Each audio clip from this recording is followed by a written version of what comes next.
exactamente cuál es, pero que es un estudio que dice que todos en algún momento, 8 de cada 10 personas en algún momento vamos a tener en la edad adulta una discapacidad auditiva, visual, motriz, y entonces lo que les alcancé a ver derivado de esa convención sobre los derechos de las personas con discapacidad, ver también esa posibilidad de que las personas adultas mayores fueran alcanzadas ahí. Posteriormente ya se da la discusión y dice, no, vamos a crear la comunidad internacional las había dejado desprotegidas, y dice, no, vamos a tener que crear una convención también para las personas de edad o las personas adultas mayores, y entonces establece esa convención que digamos que es transversal, ¿no? Y establece las necesidades. Y uno de los aspectos que se vio por primera vez en esa convención fue el principio de progresividad, la progresividad. Cuando se discutía también la ley esta de inclusión general, yo ya estaba por salirme de aquí, porque me fui a otras áreas de PGR. Se establecía precisamente que la progresividad tendría que ser ese mecanismo visto desde una manera amplísima, con un concepto amplio, que no nada más implicara el hecho de que las personas, de lo que mandata ahorita la Constitución, de que van en aumento los derechos humanos, tienen que ir en aumento y nunca tienen que ser regresivos, sino tienen que ser progresivos. Pero además ese principio de progresividad implicaba que los presupuestos, las medidas, las acciones que desarrollaran las políticas públicas tenían que ir en aumento también. No era imposible es imposible que de la noche a la mañana, después de que se aprobó el decreto, ya ahora hay accesibilidad. Y a partir de hoy ya hay accesibilidad. A partir de hoy ya todo, no, es una labor que tiene que irse haciendo. Por eso se menciona progresivamente, es decir, ir en aumento presupuestos, ir en aumento políticas públicas, ir incrementando la conciencia social, ir incluyendo a las personas con discapacidad en políticas públicas educativas, culturales. Padre que ahorita hay algunos canales, no son todos, pero hay algunos canales que establecen precisamente las versiones estenográficas o la estenografía proyectada, las estenografías, los subtítulos. Y ya todavía no alcanzamos ese grado de madurez. Aquí, por ejemplo, todavía nos vemos limitados cuando pedimos en alguna reunión de comisión traductor o de lenguaje de señas. No nos lo dan. Lo hacen para la sesión del pleno. Pero para nosotros no, tenemos que terminar contratando. Eso es una cuestión que ojalá poco a poco vaya permeando y se den cuenta que tiene que ser así. Tú te das cuenta, la accesibilidad también tiene que ser vista en toda su amplitud. Es decir, hay accesibilidad al entorno físico y la accesibilidad a la educación, a la información que maneja el Senado. Entonces, no sé cuál sería la situación o la cuestión, si es propiamente por trata de personas o a lo mejor es por una cuestión de ir sumando esfuerzos para apoyar este proyecto o proyectos educativos en materia de discapacidad. Bueno, la situación que nosotros encontramos es que en las escuelas privadas que se dedican a esto, a educar a las personas con discapacidad auditiva, nos decían algo en concreto que, el nuevo modelo educativo de la SEP habla de una transformación de una educación especial a una educación inclusiva. Pero con la llegada del nuevo modelo, la SEP está ahorita imponiendo un nuevo modelo que dicen ellos, a nosotros no nos favorece, porque nosotros ya hemos estado trabajando con un modelo que a nosotros se nos acomoda, que creemos que es mejor para los discapacitados. Y pero como que hay una cierta incompatibilidad, una cierta divergencia entre lo que ya se tenía y lo que se está proponiendo. Entonces, mi pregunta, por ejemplo, a la Comisión de Educación fue qué tácticas se estaban llevando a cabo para transformar una educación especial a una educación inclusiva, porque en una escuela pública, ¿cómo se manejaría esa inclusión? No se discriminaría la discapacidad, o sea, si sordos, mudos, otro tipo de discapacidad también estarían compartiendo todos en un mismo salón con personas sin discapacidad, o cómo se haría eso, porque existe una gran complejidad de por sí trabajar con puras personas con discapacidad de forma aislada. existe una gran complejidad. Luego, mezclarlas como que resulta más complicado aún. Entonces yo le preguntaba a la comisión si existía algunas tácticas, algunas estrategias que ahí se estaban viendo para lograr esa educación inclusiva. Y nosotros nos dimos cuenta que mucha gente discapacitada de ahí de las escuelas con las que hemos estado hablando dicen que se sienten muchas veces discriminadas en las instituciones públicas porque no hay traductores, no hay gente que pueda comunicarse a través de ellos, porque no conocen el lenguaje de señas, porque no los tratan igual. Claro. Entonces, hablando con ellos, nos pedían que un gran problema es eso, ¿no? Que no se sienten, a pesar de que se está proponiendo la inclusión, ellos no sienten que se estén incluyendo. Entonces, respecto a esto, utilizando la misma pregunta, ¿cuáles han sido las tácticas para evitar que siga sucediendo esto? La parte social, o sea, la parte de concientización, digámoslo, en instituciones. Bueno, yo te voy a decir cuál es la táctica que se buscaba precisamente en la convención. La convención lo que busca es lograr esa inclusión a través de que los maestros tengan la capacidad de poder tratar o poder integrar a los alumnos que tengan alguna discapacidad intelectual moderada o que tengan alguna discapacidad motriz, auditiva o sensorial, y que sean capaces de poder tratar con ellos y comunicarse con ellos.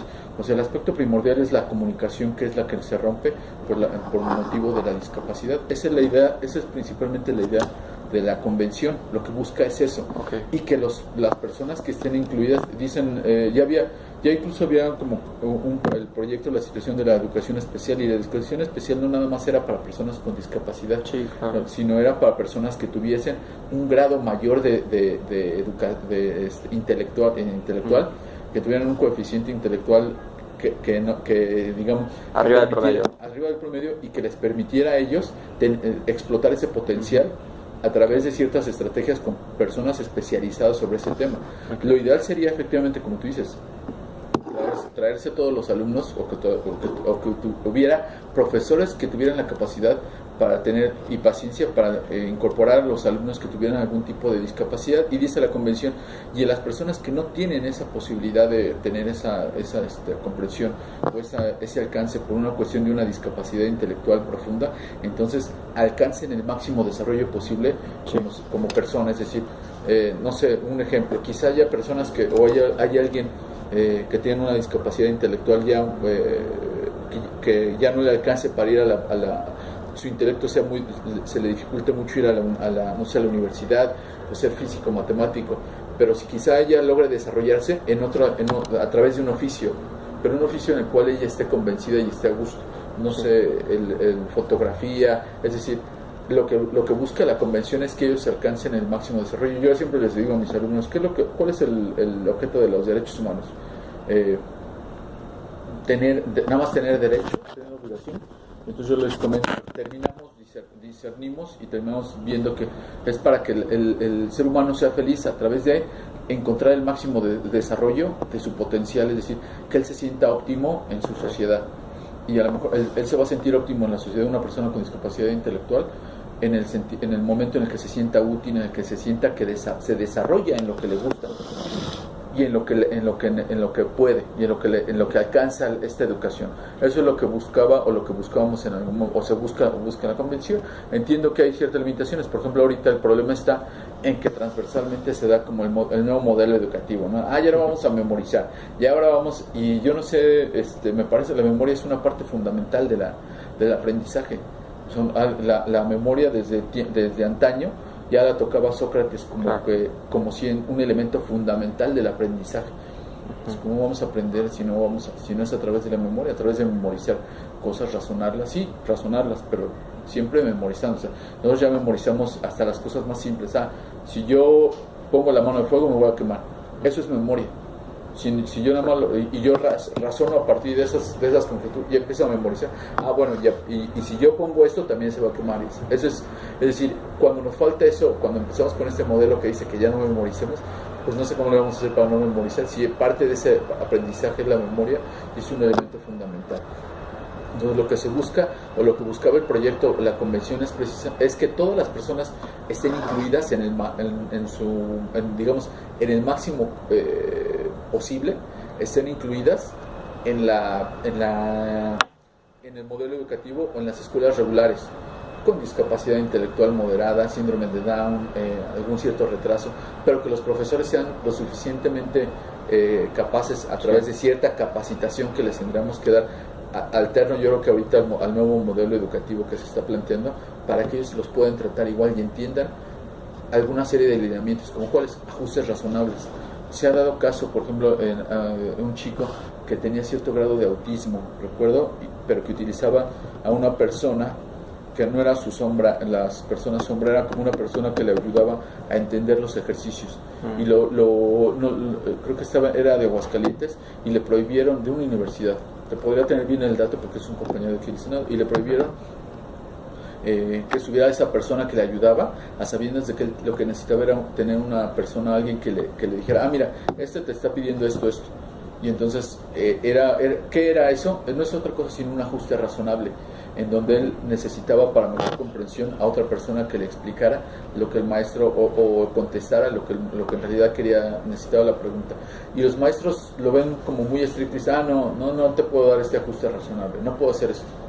Y ese es el problema que creo que enfrenta la educación y en relación con la discapacidad, el hecho de que el maestro cree que todos somos iguales, y que toda la educación o todas las normas, los programas se llevan a cabo a partir de la creencia de que todas las personas somos iguales. Un elemento primordial de la discapacidad es entender la discapacidad como que es parte de la naturaleza humana. Así como hay personas que son afroamericanas, de raza nórdicos, o más coloquialmente güeros, morenos, también habrá personas que tengan una discapacidad o no la tengan. Es parte de la naturaleza humana. Entender así a las personas es primordial, es decir, parte de la diversidad humana es eso. Y cuando agarramos un racimo de 20 personas o 100 personas, encontraremos alguna que tiene discapacidad, porque es parte de lo nuestro. Sí. Entonces, en su mera opinión, ¿considera que sería mejor hablar de educación especial o educación inclusiva? Inclusiva. No, yo soy convencido de educación inclusiva, pero la especial tendría que ser en algún grado necesaria, que no sería especial, sería especializada en algún área del conocimiento en la cual ya no sea posible integrarlos, porque la discapacidad sea totalmente profunda. Es decir, que ya no tengan esa posibilidad de integrarse con el resto de las personas. Pero mientras se puede integrar a personas con discapacidad intelectual moderada, síndrome de Down, retraso mental, parálisis, algún tipo o cierto grado de parálisis, y que sea apta o que sea posible integrarla para que ella esté en forma regular en la escuela, claro que sería. Habrá personas que su discapacidad intelectual ya es profunda, que tienen esa necesidad de tener a alguien especializado que les enseñe algo diferente, o que explote su potencial. Pero creo que eso sí ya sería alguien especializado en esa persona, ¿no? O sea, hablamos, digamos, como de niveles, ¿no? Hasta cierto nivel es necesario la inclusiva. Individualizado, y tiene que ser individualizado.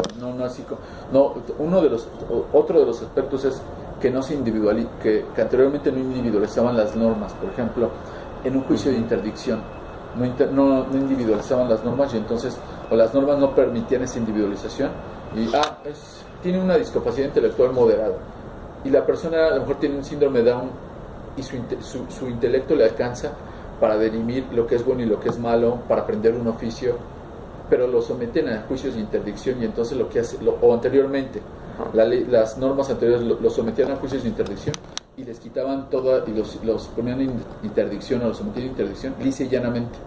Y a lo mejor la persona tiene capacidad de aprender un oficio, valerse por sí mismo, casarse, contraer matrimonio, y el hecho de que ya lo sometían a una interdicción lisa y llana les impedía todo eso. Los trataban como si no tuvieran esa capacidad. Y entonces, ¿qué se tiene que hacer? Tienen que establecerse grados de esa posibilidad, y dice la convención ayudas. Es decir, las ayudas serían no propiamente la interdicción, sino el darse cuenta o el que se individualice la posibilidad o el potencial que cada quien tenga para que en base a eso se le ayude. Alguien, por ejemplo, que tenga tenga el suficiente intelecto, habrá una persona o alguien que pudiese tener el intelecto para relacionarse con otras personas, aprender un oficio, no sé, repostero, o algún tipo de oficio, casarse, contraer matrimonio, pero a lo mejor ya el intelecto no le alcanza para hacer, no sé, operaciones muy difíciles o ciertas administración de bienes que pudiese tener bienes, y entonces ¿qué haría ahí? Entonces ahí necesitaría de alguien que le ayude a decidir algún tipo de cuestiones de esas características, pero no que le quite por completo el resto de los derechos a los cuales él tiene. Sí. Y aquí nada más nota, esto es bien sencillo. Si tú te das cuenta, aquí se cumple. ¿Tú qué estudiaste, derecho? Estoy estudiando negocios internacionales. Aquí hay uno de los principios fundamentales de los derechos humanos. No sé si tengas oportunidad de verlos en el artículo primero, que es universalidad, interdependencia, indivisibilidad. Aquí se cumple ese parámetro, o te das cuenta cómo es ese parámetro. El que tú le quites esos derechos a las personas con discapacidad cuando en realidad tienen capacidad le eliminas otros. Es decir, se comprueba el principio de indivisibilidad. Es decir, el que yo le quite a la persona con discapacidad y le diga, no, tú no tienes derecho, oye, pero si puedo decidir por mí mismo, tengo una novia con discapacidad o sin discapacidad, pero es mi novia y yo me llevo bien con ella y queremos casarnos, no, tienes discapacidad. Ese tipo de cosas lo que hace es eliminarles otro derecho humano trascendental, que es el libre desarrollo de la personalidad. Que el libre desarrollo de la personalidad no es nada más, el normal desarrollo de la personalidad es para niñas, niños y adolescentes, y el libre desarrollo de la personalidad la tienes tú, la tengo yo, la tenemos todos. Y es la forma en la cual nos queremos proyectar frente a los demás. Ese derecho también se les quita y se les vulnera. Y entonces ahí se comprueba esos principios de que tú no puedes quitar un derecho porque quitas otros. Tú no puedes violarles un derecho o privarles de un derecho porque eliminas otros derechos humanos.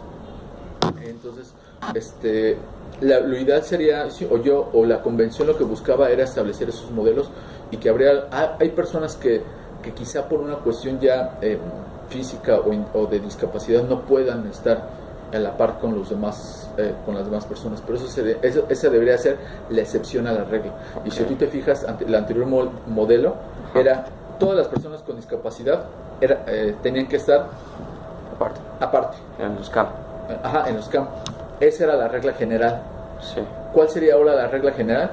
Que todos estén integrados en el sistema escolarizado, regular, como lo quieras denominar, y que la excepción sean aquellos que no puedan, aquellos que de plano no puedan porque tengan una discapacidad intelectual profunda.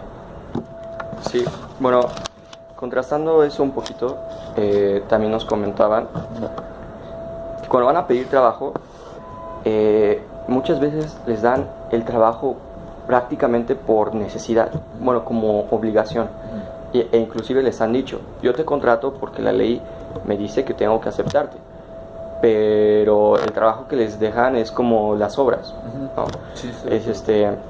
Y no les dan el permiso, la oportunidad de seguir desarrollándose y seguir creciendo laboralmente. Entonces nos decían también ellos, lo que pasa es de que nos están garantizando una igualdad o una equidad de oportunidades, pero no de capacidades. Entonces, es cierto que yo no puedo hacer estas cosas, y que la gente, la demás gente sí puede. Entonces, en esa parte, ¿cómo se podría mejorar? Yo creo que se pueden hacer todo. ¿No has visto tú? Hay una organización que se llama CONFE. Sí. Que dicen que su lema es: lo normal es un trato normal. Es decir, el primero tratar a las personas con discapacidad, con alguna discapacidad, como normales.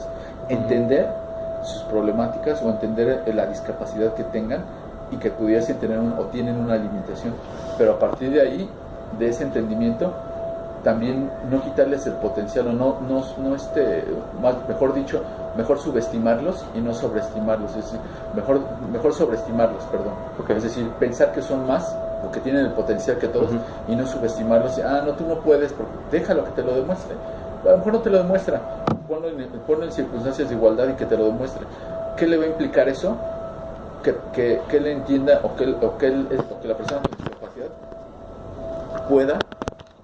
tenga la posibilidad primero de competir en igualdad con los demás, entendiendo que quizá necesite algún ajuste razonable, que es lo que manda la ley, algún ajuste razonable de escenografía, en la prueba, de que en vez de que haga un examen por escrito, si lo haga en braille, o que le des el examen en braille, o que lo haga con un sistema diferente. Es decir, eso sería el ajuste razonable, demostrarle. Puede ser que no logre ganar, por ejemplo, un concurso de capacidades en ese instante, pero le va a permitir eso, sentirse al menos que tuvo la oportunidad, como tú y como yo a lo mejor hemos competido en algún lugar y no nos hemos quedado, no hemos logrado el óptimo. ¿Qué hiciste? Yo no me quedé callado, o yo no me crucé de brazos. Continúas estudiando y sigues adelante. Lo que ellos quieren nada más es la oportunidad, que se les brinde la oportunidad con los ajustes razonables que permita la ley. Y si y una vez que se determinen esos ajustes razonables, podrían no ganar el concurso, o pudieran ser que sí, y eso les va a permitir a ellos al menos participar. Dicen por ahí, ¿cómo quieres ganar el concurso si no compras el boleto? Pues déjales que compren el boleto y dale el ajuste para que compre el boleto. Quizá él, como tiene menos posibilidades, tenga que tener un ejemplo, un boleto más grande, más boletos, pero porque él, por sus necesidades o por la situación de su discapacidad, que necesite ese ajuste razonable de los que mandata la convención. Esos son los ajustes razonables. Es el hecho de decir, oye, pues yo tengo capacidad, a lo mejor, no sé, yo quiero estar en compras, pero híjole, yo lo pondría en compras, dice el jefe, yo lo pondría en compras o en el área de recursos humanos, pero el chiste es que recursos humanos está al quinto piso y luego no puede. Entonces hace un ajuste razonable, y si es capaz, pone el quinto, baja hasta, baja la parte de abajo. Si es una persona con discapacidad motriz, o hazle accesible el acceso para que pueda estar ahí pendiente. Es decir, hace el ajuste razonable para que explotes la capacidad que tiene esa persona. Han dicho muchos, o sea, no se imaginan cuántos millones de pesos se pierden en el recurso humano que son las personas con discapacidad. En el no aprovechamiento. Hay algunas que son muy dedicadas o muy profesionales en lo suyo. Hazlas sentirse como lo que son, personas útiles, y te van a servir. ¿Qué progresos se han venido realizando para garantizar estos ajustes, y qué obstáculos han enfrentado también? Culturales, el obstáculo es cultural. El progreso, yo creo que el primero que debe de promover es el gobierno, el Estado, con sus 3 niveles, y los órganos de Estado. Y creo que se ha logrado mucho en ir creando conciencia. Un aspecto primordial que se veía o que ha ido cambiando es en esa pauta que en un inicio, por ejemplo, entes incluso especializados, como el Teletón, que era un ente especializado, y que le hace la observación la ONU a través del comité, que dice, no, es que tú no estás dando una imagen compatible con la Convención sobre los Derechos de las Personas con Discapacidad, porque ¿qué tienes que hacer? No los tienes que hacer ver como sujetos de lástima a las personas con discapacidad, sino como sujetas de derechos. Y son sujetos de derechos, y en base a eso tienes que dar esa perspectiva frente a la sociedad. Es decir, y entonces no sé si te acuerdas que había el niño triste que tenía discapacidad y que lo que buscaban era explotar la lágrima, y la ONU llama la atención y dice, no, o sea, el fin es noble y es loable, pero el problema es que esa imagen no es compatible con la convención.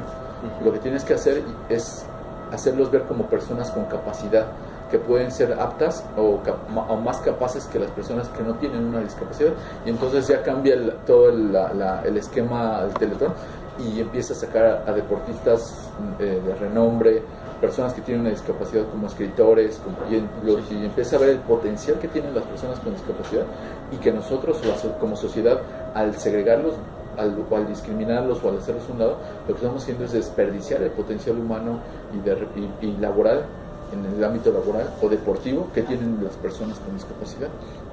Yo he visto qué avances hay. Bueno, el hecho de que ya hay algunas normas o ciertos procedimientos que buscan o establecen el poder hacer la accesibilidad, por ejemplo, en todo el entorno de accesibilidad. Y el entorno de accesibilidad, como dicen o se interpretan, deben ser interpretados los derechos humanos. Cuando el principio por persona, cuando se restringe un derecho humano, se tiene que restringir al mínimo, es decir, hacer la interpretación más restrictiva de ese derecho humano. Pero cuando se dan derechos humanos o principios, se tienen que hacer una interpretación amplia. Entonces, cuando yo habla la Convención de Accesibilidad, se refiere al entorno físico, es decir, persona con discapacidad visual, auditiva, o a la educación, es decir, accesible en todos los aspectos, el físico, el educativo, poder acceder a los servicios públicos, dar accesibilidad.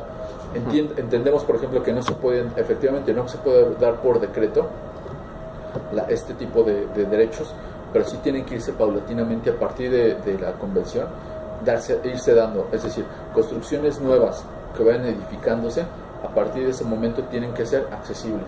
Sí. Es decir, eso es progresividad. Uh-huh. Ya no permitir que se construya un edificio más que no sea accesible, un edificio público más que no sea accesible, porque aquella construcción entonces estará violando normas internacionales como la convención. Uh-huh. La verdad desconozco hasta este momento, pero ese tipo de normas ya están en algunos lugares, pues tienen que ir permeando, en algunos lugares ya están. Por ejemplo, hay normas de construcción o de edificaciones que buscan o establecen, por ejemplo, el hecho de que el departamento de abajo sea para una persona con discapacidad motriz, uh-huh. Que tenga algún tipo de parálisis. Cómo va permeando también en la sociedad. En algunos lugares, y eso es algo que ha ido en algunos lugares, centros comerciales, ¿cuál es la queja? También pases como tipo que yo he querido, uno de los aspectos que siempre creo que se tendrían que ver, la colaboración de los particulares. Centros comerciales establecen lugares para personas con discapacidad, y ¿qué hacen luego? O llegas al centro comercial y resulta que están estacionados en esos lugares personas que no tienen la necesidad, ¿no? Entonces, ¿qué es lo que hacen? Bueno, cuando tú ingresas al estacionamiento, tú te acoges a los aspectos que hay ahí. Son convenios de adhesión, es decir, tú llegas, jalas tu boleto y tú implícitamente te estás comprometiendo a cumplir con las normas que establece el estacionamiento, pagar un boleto, pagar el tiempo que estés estacionado. Y uno de los aspectos es comprometerte a no ocupar los lugares de discapacidad si no tienes. Uh-huh. ¿Qué se pueden hacer, por ejemplo, este tipo de políticas? Establecer convenios con la seguridad pública o el área de tránsito de la entidad o del municipio, de lo que se trata, con el objeto de que aquella persona que llegue y invada los estacionamientos y que no justifique su discapacidad, se ha removido su vehículo. Con todo lo que lleva. Es que, ¿sabes qué? Pues es mi vehículo. Bueno, pero cuando tú entras, te acoges a las reglas que hay aquí, y una de las reglas es que estás violando normas en materia de discapacidad. Ya como últimas preguntas, algunos prospectos que se tengan sobre el tema cultural y como iniciativas que concienticen a la población en todo lo referente a lo que me mencionaba sobre este problema de que como yo no sufro discapacidad, pues no me interesa. Creo que no van a tenerla. Sí, muchas personas la adquieren. Alguna persona, por ejemplo, de personas que conozco la adquirió porque pues, llega, se sube, abre la cajuela de su coche, no era de estas de resorte que se sube, se abre la cajuela de su coche, se agacha para recoger algo en la cajuela del coche y le cae la cajuela encima y le daña la médula espinal y entonces queda parapléjico. Sí, es lo que de hecho nos comentaba una señora. Todos somos susceptibles de tener alguna discapacidad. Todos, no hay nadie que no sea susceptible de tener una discapacidad.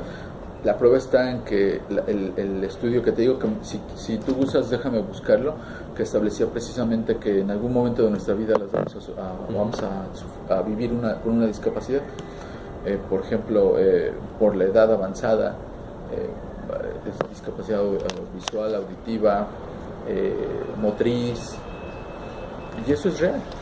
Nos decía una señora que de hecho ella le sucedió algo similar a lo que usted me comentó, que ella no tenía conocimiento absolutamente de nada, de que había un lenguaje de señas, había personas con discapacidad auditiva, bueno, todo lo referente a lo que sufren, hasta que su hijo le dijeron que ya no iba a poder volver a escuchar.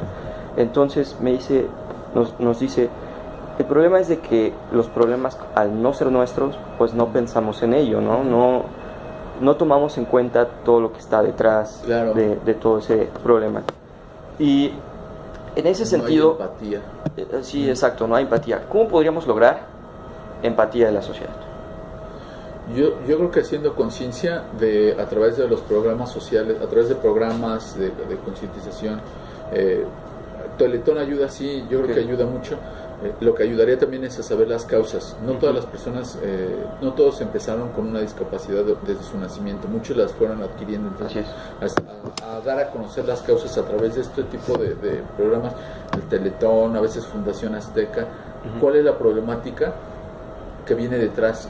Programas sociales, programas de televisión que buscan establecer la sociedad, es decir, a través de la incorporación o la concientización en la sociedad, para dar cuenta que la discapacidad podemos ser todos podemos tener alguna discapacidad o la vamos a tener en algún momento de nuestras vidas, y eso implicaría tener empatía, y que yo creo que no la voy a tener. Yo digo, yo estoy sano, bueno, a lo mejor alguien más, yo practico un deporte y a lo mejor el día de mañana me caigo, simplemente no lo practico y me caigo de todos modos, y puede ser que yo quede parapléjico o cuadrapléjico en ese instante, o que adquiera alguna otra discapacidad, asfixia, por ejemplo, alguien que te asaltan, te aplican la famosa llave china, y cuando te puede dar algún grado de parálisis, que puedes quedar en estado vegetativo por la ausencia de oxígeno en tu cerebro. Es decir, todos por alguna situación podemos tener alguna discapacidad, nadie está exento, y eso es lo que tenemos que darnos cuenta, y a partir de ahí tener empatía para saber que algún día yo puedo estar en los zapatos o en la silla de ruedas de alguien o en las muletas de alguien, y que yo quisiera que me trataran bien, y yo debo de dar un trato correcto para esas personas a partir de ahora. Es decir, creo que sería esa la parte importante, crear conciencia. Sí, la prevención y los programas sociales que permitan tratar la discapacidad, pero ante todo la conciencia de la gente. Yo creo que la segmentación dice mucho. Las personas pueden ser que se sientan, porque todos nos sentimos que el gobierno hace mal las cosas, que el gobierno, eso es natural, quizá, pero cuando ya vemos que incluso también la sociedad deja de ser empática con nosotros, que ves que se cae alguien que trae una silla de ruedas y no puede pasar, y pasamos indiferentes, creo que es lo peor, la indiferencia de las personas. Puede ser que el gobierno, estamos acostumbrados a reclamarle, pero también el reclamo hacia las sociedades sería como el ser invisibles. Así es. Y eso es lo que creo que debemos de continuar, o de ir hacia allá, hacia evitar la invisibilidad de las personas con discapacidad. Pues bueno, ya como última pregunta, nosotros yo estoy realizando una especialidad en gobierno y transformación pública con mis compañeros, y como parte de esto estamos haciendo propuestas de políticas públicas. Entonces esto es parte de ese proceso. Posteriormente, cuando lleguemos a armar algo más concreto, que espero que no tardemos mucho, sería posible después llegar a un acuerdo para mejorar y solucionar esto de forma conjunta, también con la ciudadanía, también involucrándola en esto de la discapacidad auditiva. Sí, traen una propuesta, por supuesto, no sé, incluso podemos platicarlo con la senadora, si traen alguna ya propuesta concreta de ley, no sé, más adelante subirla sin ámbitos, sin tintes partidistas, podemos consensuarla. Aquí en la comisión, por ejemplo, yo auxilio a la senadora en la comisión, estoy aquí, pero auxilio también en la comisión de Derechos Humanos, ella es integrante de la comisión de Derechos Humanos, con la senadora Angélica. Hay otra comisión que es la de atención a grupos vulnerables.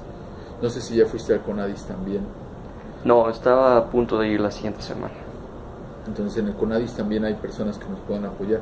Sí. ¿Qué es lo que podría ser? Bueno, cuando ya a partir de una propuesta concreta, podemos analizarla si es legislativa o si es de política pública, hacer la recomendación al gobierno de que lleven a cabo X o alguna política a través de ciertos lineamientos. Si es una propuesta de ley, también igual analizarla, pulirla, a lo mejor si nos lo permite, si no, con los debidos derechos de autor de quiénes son las personas que están detrás de la iniciativa, que no es la senadora, no soy yo, sino son el grupo, el proyecto que ustedes tienen, etcétera, etcétera. Es decir, respetando los respectivos derechos de autor y dándole el crédito a las personas que lo hacen. Incluso incorporarla en la comisión. En la Comisión de Derechos Humanos, uno de los aspectos es que tampoco ven tintes partidistas. Si hay una propuesta, la buscamos elevar, y si no la elevamos nosotros sin tinte partidista, buscamos a algunos otros senadores de otros grupos parlamentarios que también la suscriban. No hay problema. O sea, por eso no hay problema. Perfecto. Pues agradezco su tiempo también por este pequeño espacio y disposición de usted. No, a tus órdenes. Y bueno, por la entrevista sería todo. No, a tus órdenes.